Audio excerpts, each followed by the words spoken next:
أشهد أن لا إله إلا الله أشهد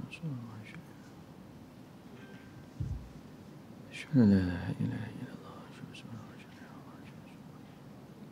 أشهد أن لا إله إلا الله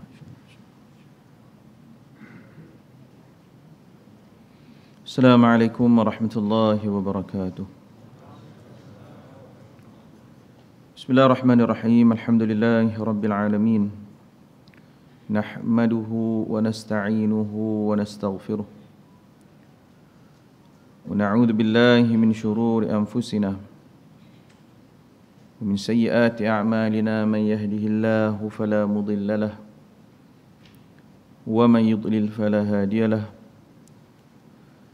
أشهد أن لا إله إلا الله وأشهد أن محمدا عبده ورسوله اللهم لا سهل إلا ما جعلته سهلا وأنت تجعل الحزن برحمتك ربي إذا شئت سهلا أما بعد قال الله تعالى في كتاب العظيم أعوذ بالله من الشيطان الرجيم إن أكرمكم عند الله أتقاكم Sesungguhnya orang yang paling mulia di kalangan kamu adalah orang yang paling bertakwa di kalangan kamu. Sadaqallahul azim. Saya hormati Tuan Imam, Tuan Pengerusi serta Jawatan Kuasa Surau Ad-Diniyah. Seterusnya muslimin dan muslimat yang dirahmati Allah, kita sama-sama panjat dan rafakkan syukur kita kepada Allah Subhanahu wa taala. Kerana Allah masih lagi berikan kita kesempatan untuk berada dalam Ramadan kali ini.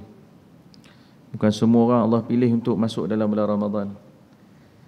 Ramai pun mungkin jemaah kita duduk sama-sama kita berramadan dengan kita tahun lepas, berhari raya dengan kita tahun lepas. Mungkin jemaah kita, kawan-kawan kita, sanak saudara kita, mungkin ibu dan bapa kita. Masa Covid ada yang Allah panggil pulang. Jadi Allah Ta'ala kurniakan pilihkan kita ini untuk berada pada Ramadan kali ini, untuk mudah-mudahan dengan rahmat Allah kita dapat jadikan Ramadan kali ini lebih baik daripada Ramadan yang lepas. Namun dalam kita menumpukan dalam memperbanyakkan ibadah kepada Allah Subhanahu wa taala, ada satu perkara yang penting yang kadang-kadang kita terlupa. Memang betul bila mana masuk bulan Ramadan kita tengok dicontohkan oleh para ulama bersungguh-sungguh melipat gandakan baca Quran, melipat gandakan zikrullah, melipat gandakan solat malam dan sebagainya, sebab kita nak mencari keberkatan. Allah Ta'ala buka pintu langit seluas-luasnya untuk dilipat gandakan amalan hambanya. Allah buka pintu langit untuk diterima doa-doa dan dimakbulkan doa-doa. Itu Ramadan. Satu benda penting lagi yang kadang-kadang kita lupa, kadang-kadang kita ambil sambil lewah. Kadang-kadang kita terlupa bahawa kita ni masuk dalam bulan Ramadan ni dengan membawa banyak dosa-dosa silam kita. Kita tak perasan.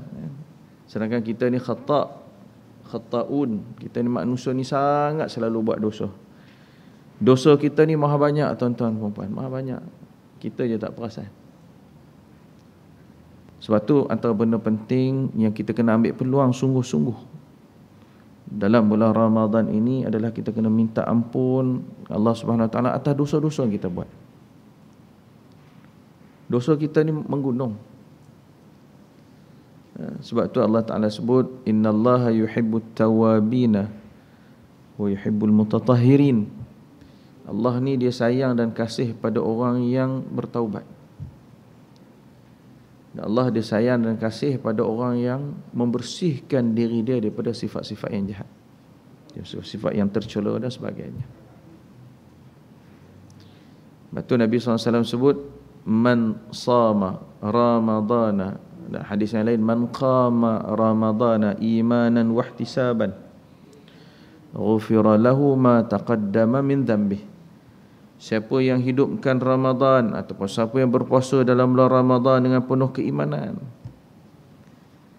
Penuh keimanan ni orang yang bersifat hamba, sungguh-sungguh rasa diri dia hamba. Dan antara sifat hamba apa? Dia selalu rasa diri ni selalu buat salah dengan Tuhan. Dia sedar kesilapan yang dia buat. Dia iktiraf kelemahan dia. Dan dia selalu mengaku atas kesalahan. Itu sifat hamba, selalu mengaku salah. Hatta kalau tak buat salah pun kita mengaku salah, sebab itulah sifat hamba. Orang yang buat salah tak mengaku salah, itu sifat azazil. Bila mana Allah Ta'ala tanya Azazil, kenapa kau tak sujud? Apa dia jawab? Khalaqtani min nar. Ya Allah, kau jadikan aku daripada api. Wa khalaqtahu min tin. Kau jadikan dia daripada tanah. Takkan aku nak sujud kat dia? Dia jawab. Allah tanya, tu bukan Allah nak tahu. Allah tahu dah sebab apa dia tak sujud tu. Allah nak tanya, kenapa aku perintah kau tak sujud? Dia jawab tu kena laknat. Sebab dia tak mengaku salah. Barangkali kalau masa Allah Ta'ala tanya tu minta ampun. Minta ampun, minta maaf dengan Allah. Barangkali mungkin Allah maafkan dia.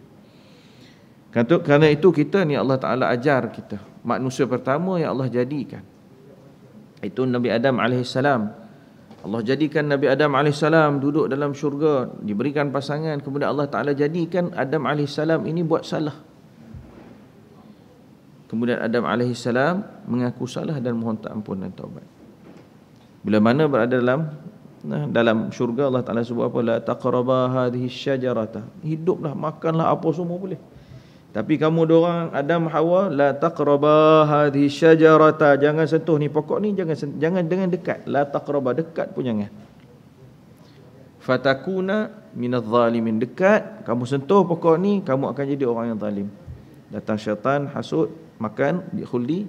Allah Ta'ala hukum, turun ke bumi.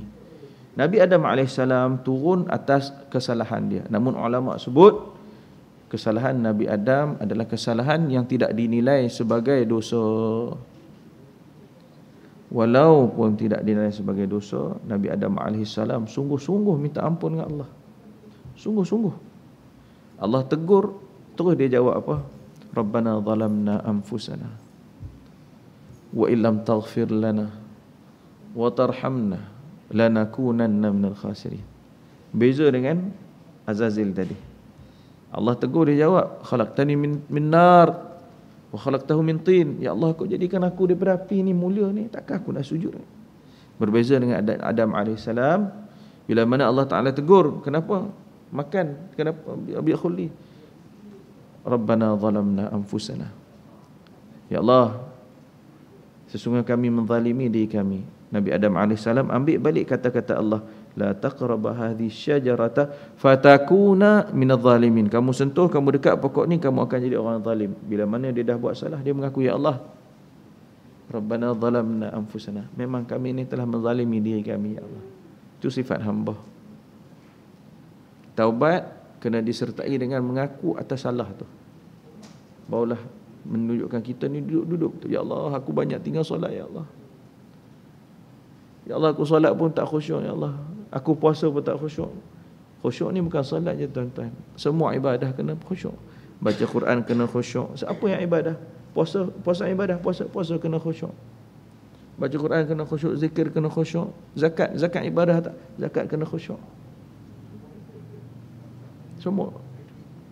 Bahkan ahlillah, orang yang sungguh-sungguh duduk dengan Allah, tidak ada satu detik pun yang tidak khusyuk. Nabi kata, aku walaupun aku tidur, tapi hati aku tidak putus mengingati Allah Subhanahu Wa Taala.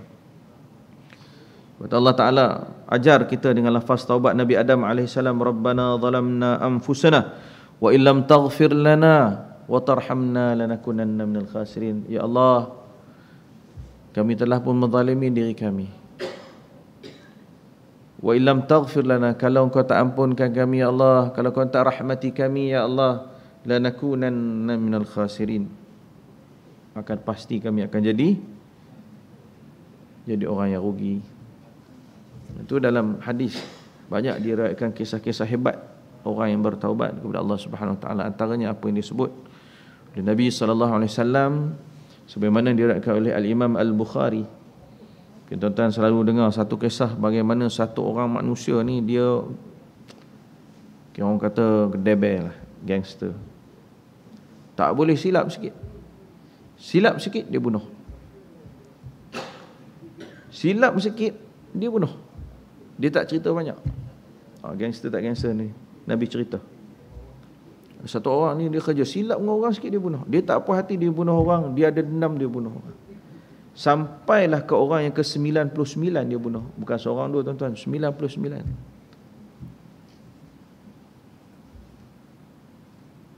Allah campak kat hati dia rasa salah.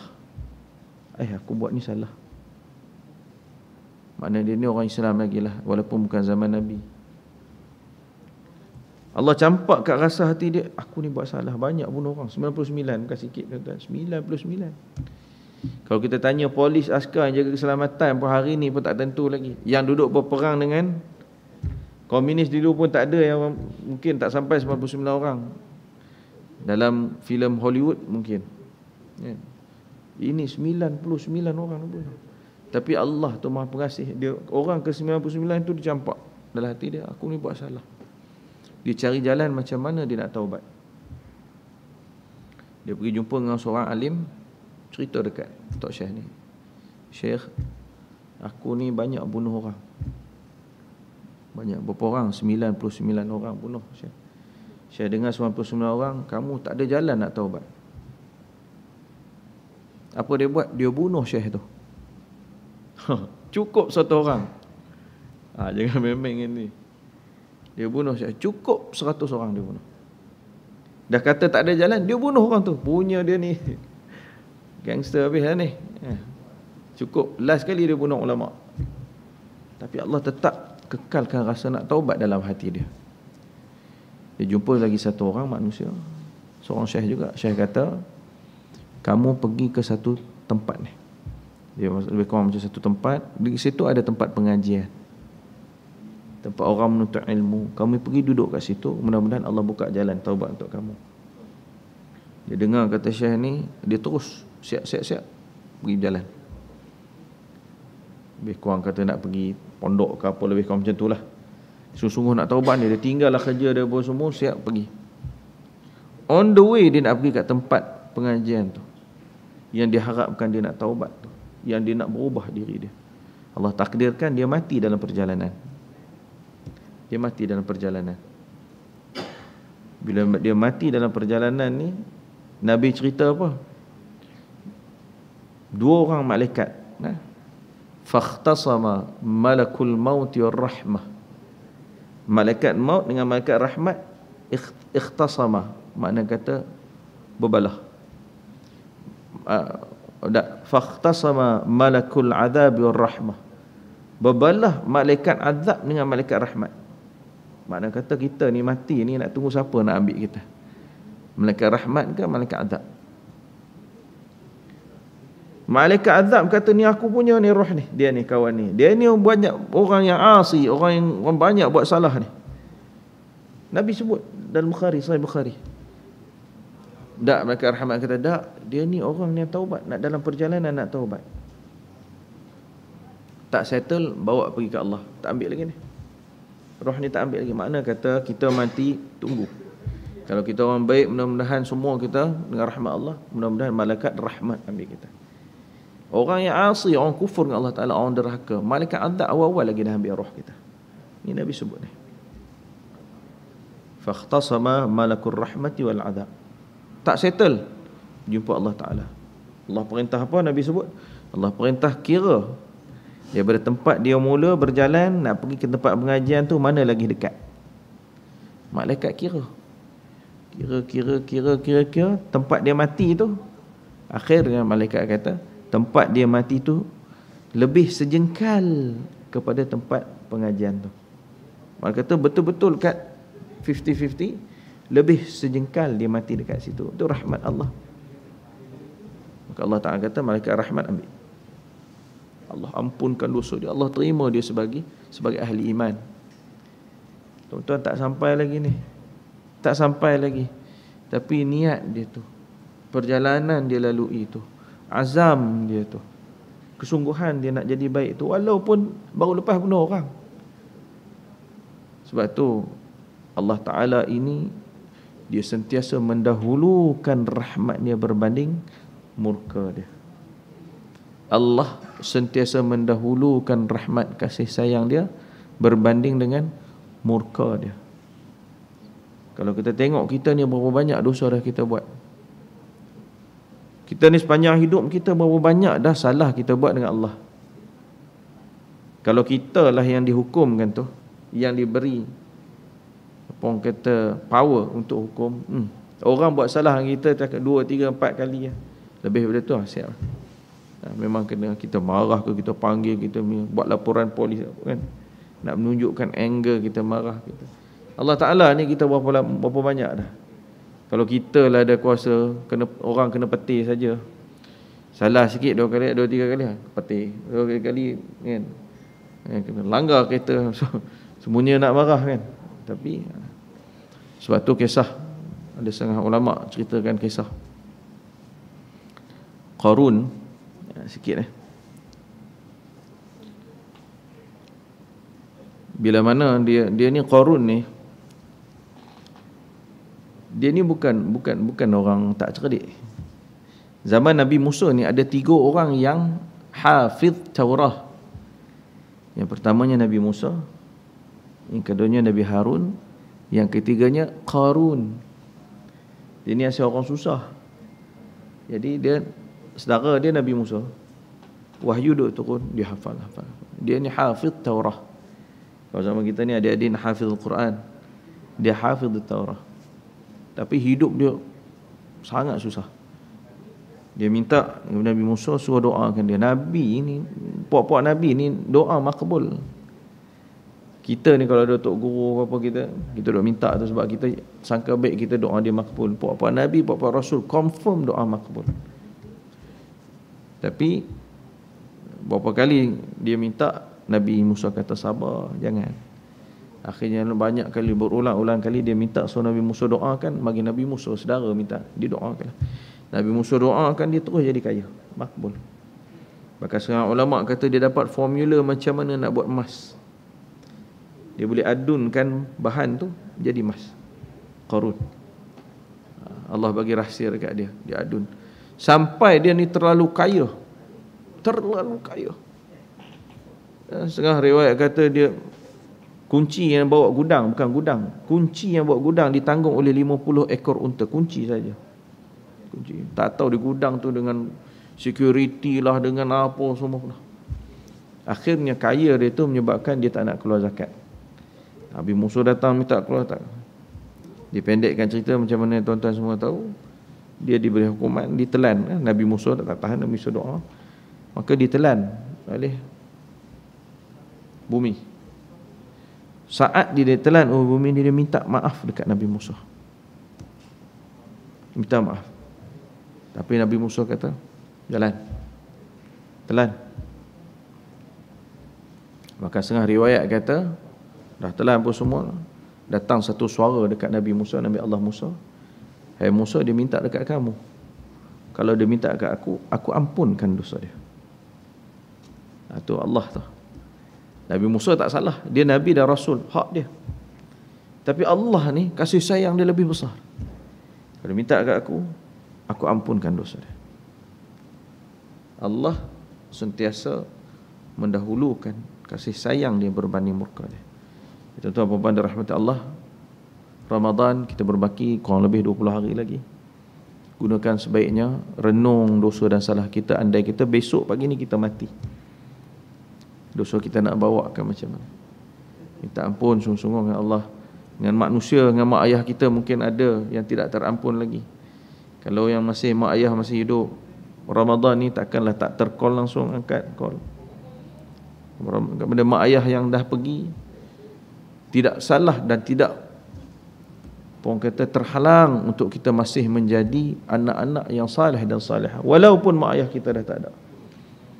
Angkat tangan khusus, banyakkan doa keampunan untuk mak ayah kita yang didik kita ni untuk harungi Ramadan ni. Kecil-kecil kita dulu, kita umur 3 tahun 4 tahun 5 tahun dia kejut kita bangun sahur, bukannya kita reti sangat nak puasa pun, mak kita kejut kita bangun, ajak supaya dididik kita dengan ibadah. Ayah kita bulan Ramadan, kita bukan kadang-kadang tengah hari dah buka puasa, dia balik kerja ni bawa kuih kegemaran kita kan, nak bagi kita semangat, motivasi untuk puasa. Ayah kita hari ni mungkin dah tak ada dah kita. Kita anak yang masih ada ni, peluang kita mohon ampun kepada mereka, minta supaya Allah Ta'ala ampun. Baca Quran, hadiahkan bacaan, andai ada pahala, hadiahkan. Jangan kita ini terhalang untuk terus menjadi anak-anak yang saleh dan salihah walaupun mak ayah kita sudah tidak ada dengan kita. Sama telah kalau mak ayah masih ada, santuni mereka, tak tahu berapa lama lagi mereka nak duduk dengan kita.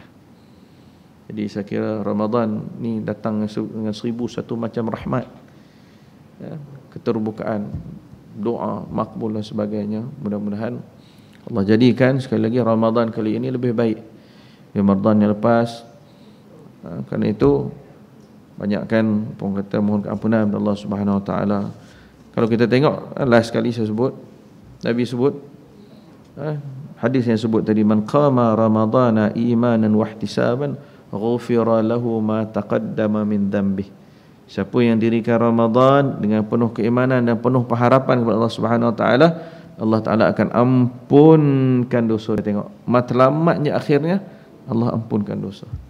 Lepas tu kita kena, penumpuan kita dalam Ramadan ni kena betul. Kita bukan menyembah Ramadan. Ramadan ini adalah bulan. Bulan ini adalah makhluk Allah juga. Kita menyembah Tuhan kepada bulan iaitu Allah Subhanahu Wa Taala. Jadi saya kira cukup sekadar tu. Semua baik pada Allah Subhanahu Wa Taala. Kekurangan pada diri saya sendiri. Suka untuk saya maklumkan bahawa saya bersama dengan NGO Sedekah Center. Kami dalam perancangan untuk menubuhkan sebuah rumah asnaf integrasi. Sebelum ini pengalaman kami dalam bersama dengan asnaf, kebanyakan program asnaf ini kita tengok dia bersifat touch and go. Dia kata mereka memerlukan makanan, kita bagi dan selesai.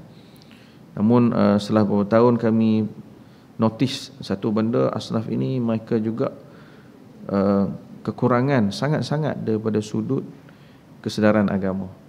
Jadi alhamdulillah hari ini kami ada satu rumah asnaf di Sungai Buloh. Ada beberapa keluarga asnaf, khususnya ibu tunggal, anak-anak yatim dan sebagainya. Namun rumah asnaf integrasi ini insya-Allah kita akan bina untuk menjadi satu pusat pengurusan asnaf yang berterusan, bersifat wakaf. Di situ akan ada perlindungan asnaf, di situ akan ada musalla untuk aktiviti ibadah dan juga kelas-kelas Al-Quran dan pengajian fardu ain paling kurang untuk anak asnaf yang tinggal di situ, juga asnaf sekitar. InsyaAllah kita akan bangunkan juga satu pusat IKS untuk memberi peluang pekerjaan kepada asnaf yang memerlukan, dan juga pun kata satu pusat pengurusan asnaf yang bersifat berterusan kepada asnaf-asnaf yang berada di situ dan juga di sekitar.